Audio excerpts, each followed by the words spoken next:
வாலிப தம்பிங்க தங்கச்சிங்க எல்லாருமே கேளுங்க, வாலிப தங்கச்சிங்க தம்பிங்க எல்லாருமே கேளுங்க. நீ ஜெயிச்சாதாண்டா உனக்கு வந்து ஒரு தைரியமே வரும்.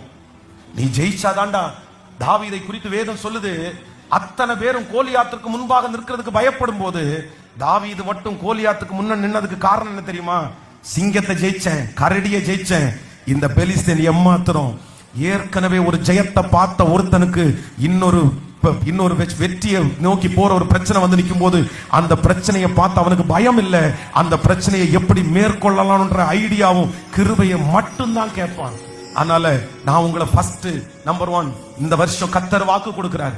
உங்க பிரயாணத்துல கப்பல்ல ஏசப்பா ஏறிட்டாரு. எத்தனை பேரை ஆமோதிக்கிறீர்கள்? ஏசப்பா உங்க படகுல ஏறி தூங்கினாலும் பிரச்சனை இல்லை, விழிச்சிருந்தாலும் பிரச்சனை இல்லை.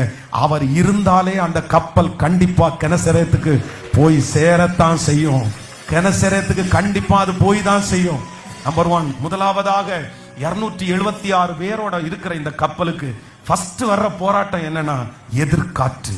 என்ன காற்று?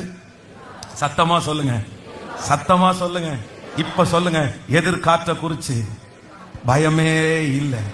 கொஞ்ச தூரம் அப்படிதான் இருக்கும், தாண்டினீங்கன்னா சரியா போயிடும். ஒரு 3 பேருடைய கையை பிடிச்சு சொல்லுங்க, எதிர்காற்றை தாண்டிட்டீங்கன்னா போதும், எதிர்காற்றை தாண்டிட்டீங்கன்னா போதும், அடுத்த லெவல் ரொம்ப சமாதானமா இருக்கும். சொல்லுங்க, சத்தமா சொல்லுங்க. ஹல்லேலூயா.